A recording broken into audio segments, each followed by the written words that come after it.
run through. That's me, Gary.Brabander. I'm the new business development executive for Oval Insurance Brokers, which essentially means I look for new companies to insure through Oval.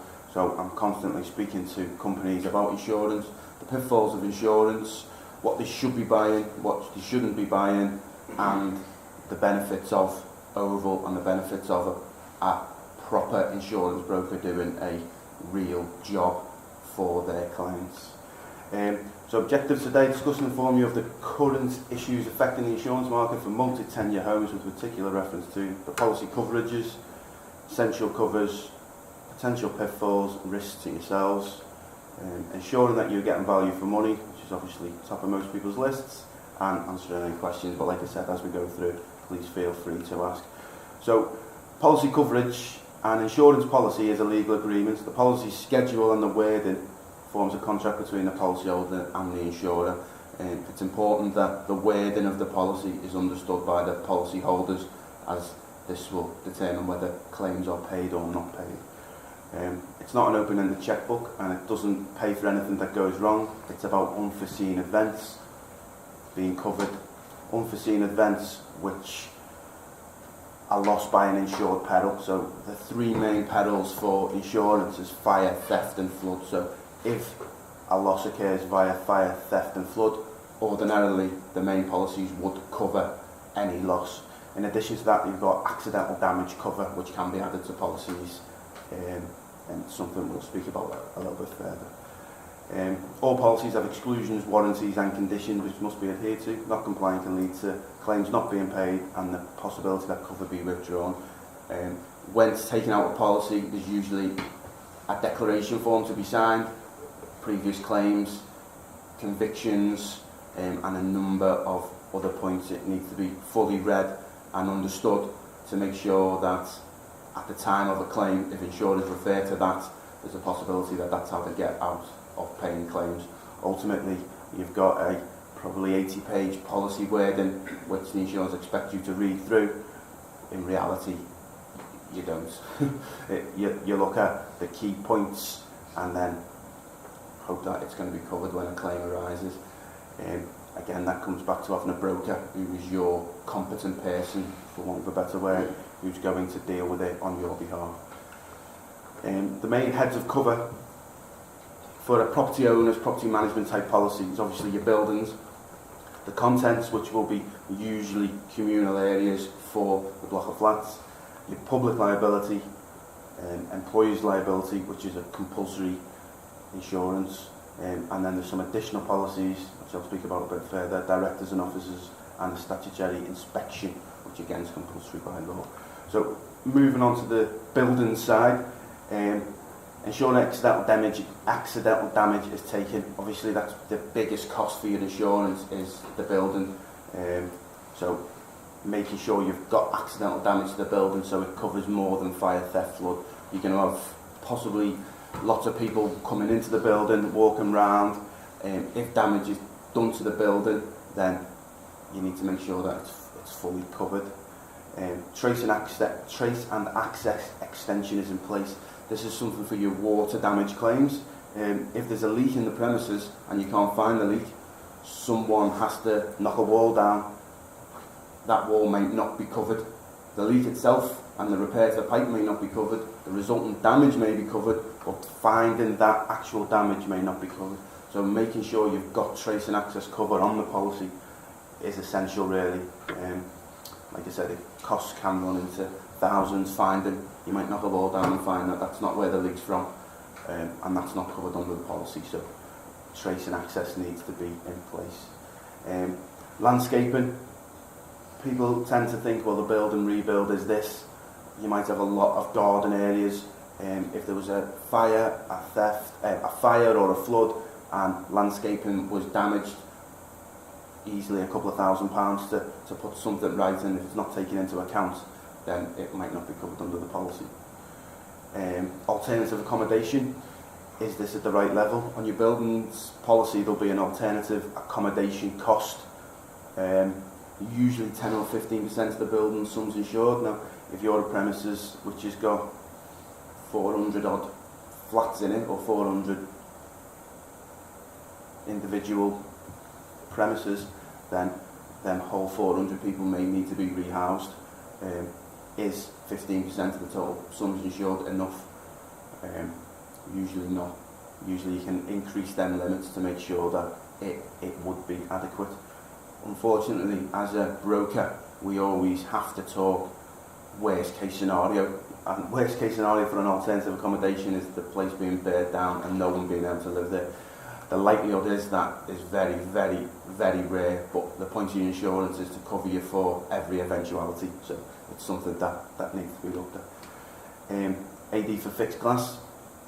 Sometimes policies won't have accidental damage for fixed glass. You could have front doors, communal windows, and they may not have cover. It's something that you think, oh, that'll be covered, and then it says no, there's no cover for fixed glass. So again, it goes back to reading the policy, making sure everything's covered.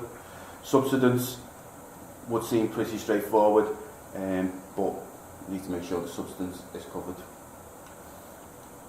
Underinsurance, an issue that can catch you out. The sums insured for the building is the cost to rebuild, clear the site, and the professional fees involved in doing so. Getting it wrong is a huge issue. Underinsurance on your buildings, you're insuring the cost, like I say there, to rebuild, to clear the site, and the professional fees involved. It's not the value of the building. Again, we're talking worst case scenario. If it had to be completely knocked down and rebuilt, that's the cost that it needs to be. If you had the cost of rebuild and all the fees was £1 million and you had it insured for £500,000, the claim would be 250,000. They apply what's called average, so it's if you're 50% underinsured, they'll pay your claim 50% of the limit that you're already going to get. So it's almost they're hitting you double on it. So if you're not fully insured, you're not only going to get the full amount that you were insured for, you'll get that halved again in that example. So making sure it's right.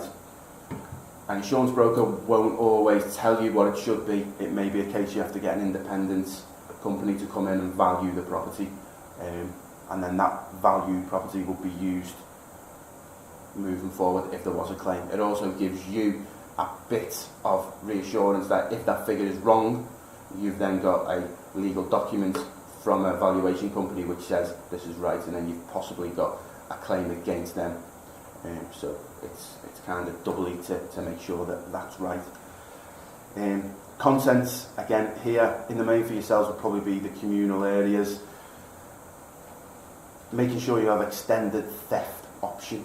A general policy covers theft when forcible and or violent entry or exit is the standard term for theft. Now, if you've got communal areas, the likelihood is if there is a theft or damage caused, no one's forced the way in or forced the way out. You might have, again, 400 odd flats and people coming in and out. If someone decides, oh, something's nice in a communal area, they want it themselves and they take it, the insurers say, well, how did they get in? They walked through the front door, someone opened it. If there's no forcible or violent entry, it's a way of the insurers saying there's no cover. So having that extended theft option takes that forcible or violent entry or exit out. So it's something that needs to be looked at. Replacement of locks and keys cover, usually on most policies, sometimes it's not. Again, if you've got a multi-tenure building and everyone's got a front door key and they need to be replaced, the cost could run quite high for getting everything replaced. Obviously today you've got more digital type stuff, key codes and fobs, that would extend to them as well. So again, it's a cost involved which you need to make sure is potentially covered. So they're your essential covers, I would say, your buildings and your general contents. In addition to that, you've got public liability. Public liability covers you from claims for the general public who are visiting your building or grounds and are injured due to negligence on your part. Obviously that negligence has got to be proved, but unfortunately the claims culture we live in, if someone comes into your building and trips on a carpet that's slightly up, then there's a potential for a public liability claim against yourselves. The same for if someone slips in the car park or over a curb.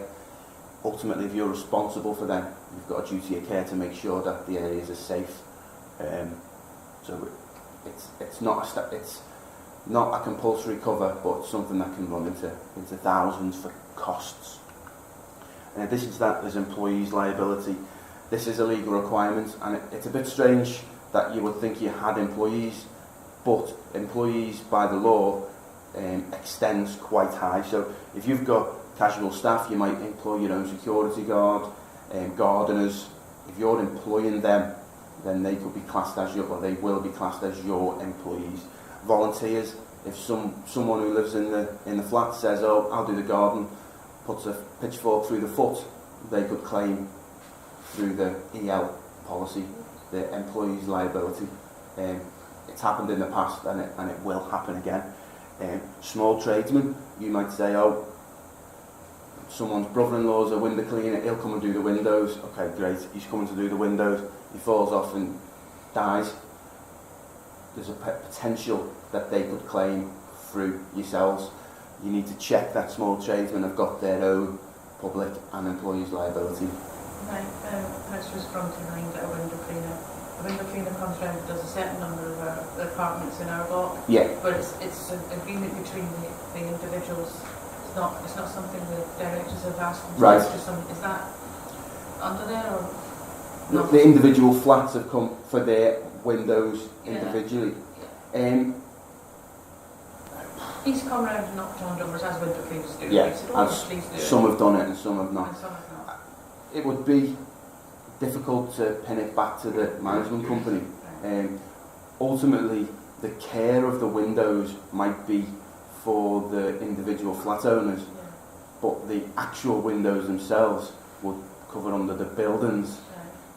So there would be a potential that they may say, we're working on your building. So it's a bit of it would depend. What I can do is I will look further into that and come back and let you know, because I'm not 100% sure whether that would fall under that or not. If you had agreement with a window cleaner to do everything, and you're paying him as the management company, then definitely, if they're paying them as individuals, then not so straightforward.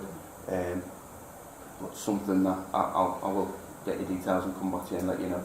Good question. Yeah. So checking the tradesmen, not only window cleaners, land gardeners, it's just someone doing some general work in the premises, just to ask them for a copy of their insurance. Every company who takes insurance would get a to whom it may concern letter, and it would say, this is who we're insured through, this is our EL, this is our PL, this is our limits, and this is our policy number. They have them, and they have to send them out onto most jobs. It's getting more and more common. You taking a note of that just covers yourselves to make sure that he's covered elsewhere. Would people like directors say if you were inspecting something within the building, so you're not employed by the RTM and you're not employed by yourself, but you were inspecting something in your building and there was an accident, which part of the insurance company? Sorry, who's inspecting, did you say? Just say if you're a resident but you're one of the committee of... It would still fall under public liability. So it comes under public liability, not employed, because you're not employed.